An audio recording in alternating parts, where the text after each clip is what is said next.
नमस्कार, NF news पर आप सभी का बहुत स्वागत। मैं हूं आपके साथ अभिषेक पुंडी। 24 नवंबर के दिन जो हिंसा हुई, जो दंगा संभल में हुआ, उसके बाद हमारी टीम खुद संभल में पहुंची। लोगों से हमने बात की, हिंदुओं से हमने बात की, तो उन्होंने बताया कि जहां जामा मस्जिद है वो हरिहर मंदिर हुआ करता था और ये यही संभल पृथ्वीराज चौहान की राजधानी हुआ करती थी। और इसी फिलहाल जहां जामा मस्जिद है वो किला हुआ करता था और वहीं से एक सुरंग सीधे तौर पर दिल्ली जाती है।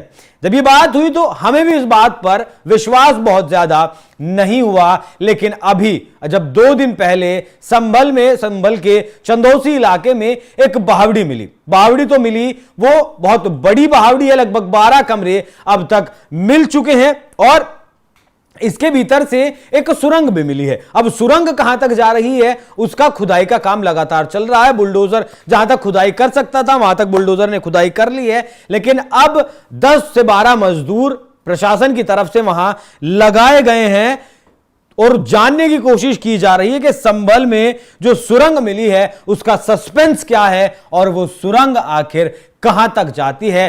क्या जो दूरी है, इस सुरंग की जो दूरी है वो संभल के अंदर शहर तक जाती है और उस जगह तक जाती है जहां फिलहाल जामा मस्जिद है। हालांकि इस बावड़ी का इस्तेमाल किया जाता था या विश्राम करने के लिए। जो सैनिक मुरादाबाद क्षेत्र में जाते थे वो सैनिक यहां रुककर आराम किया करते थे। राज परिवार के सदस्य भी यहां आराम किया करते थे। पहले 46 साल पुराना एक मंदिर मिला जो 1978 से बंद था। उसके बाद कई कूप मिले और अब ये इतनी बड़ी बावड़ी मिली है। बावड़ी की ऊपरी जो मंजिल है वो ईंटों से बनी है, जबकि दूसरी और तीसरी जो मंजिल है वो संगमरमर की है।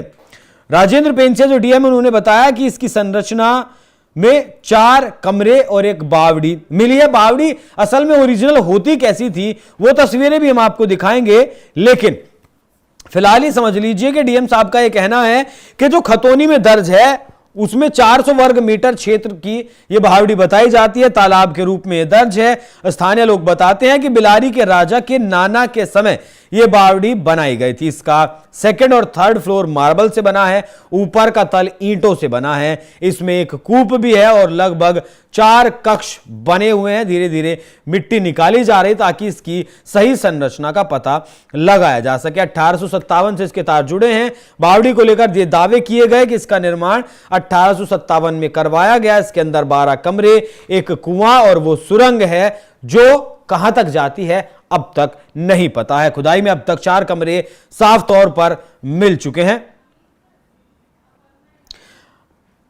बावड़ी क्या होती है, क्या कुछ है, वो भी मैं आपको बताऊंगा, लेकिन उससे पहले आप जान लीजिए कि संभल को लेकर योगी आदित्यनाथ का प्लान क्या है। एक मास्टर प्लान योगी आदित्यनाथ की तरफ से संभल को लेकर तैयार किया जा रहा है और यह मास्टर प्लान है कि संभल को एक तीर्थ स्थल बनाने की तैयारी में योगी आदित्यनाथ की सरकार है। मान्यता यह रही है कि संबलगढ़ में ही भगवान कल्कि का 10वां अवतार होना है, भगवान विष्णु का 10वां अवतार होना है। और प्लान में जो कुएं और तालाब पाट दिए गए थे उनका भी जीर्णोद्धार करवाया जाएगा। गजेटियर के मुताबिक संभल में 19 कुएं थे। यहां तालाब या फिर सरोवर कहें, इनको ही तीर्थ मानने की परंपरा रही है। गजेटियर के मुताबिक संभल में 68 तालाब थे। इन सब की पहचान कर इनका जीर्णोद्धार करवाने की योजना है। जब खुद संभल के डीएम से हमने बात की तब उन्होंने ये बात कही थी। संभल के चारों कोनों पर शमशान है जिन पर अतिक्रमण कर लिया गया है, इनका भी कायाकल्प करवाया जाएगा। मतलब संभल का जो इतिहास, दबा छुपा इतिहास है, जो इतिहास दबा दिया गया, छुपा दिया गया, वो इतिहास अब दोबारा से बाहर लाया जाएगा। अब बावड़ी आप सुन रहे होंगे कि आखिर बावड़ी होती क्या है, तो वो तस्वीर भी दिखाइएगा जरा कि ये जो तस्वीर आप देख रहे हैं इस तरीके से तस्वीर हुआ करती थी पुराने वक्त में। और ये जमीन के अंदर बावड़ी बनाई जाती थी। एक तो पानी को संरक्षित करने का एक बहुत अच्छा स्रोत इसे माना जाता था, पानी को संरक्षित करने के लिए बनाई जाती थी।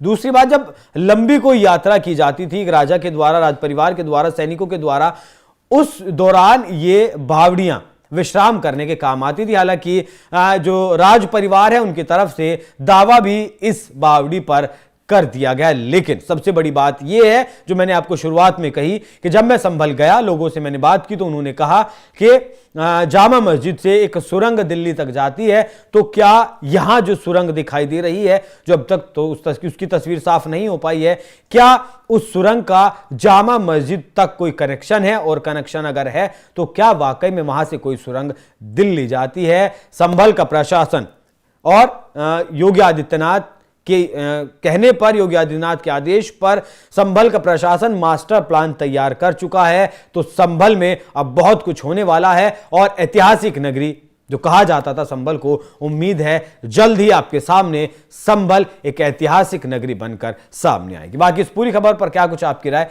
कमेंट करें में जरूर बताएं। धन्यवाद।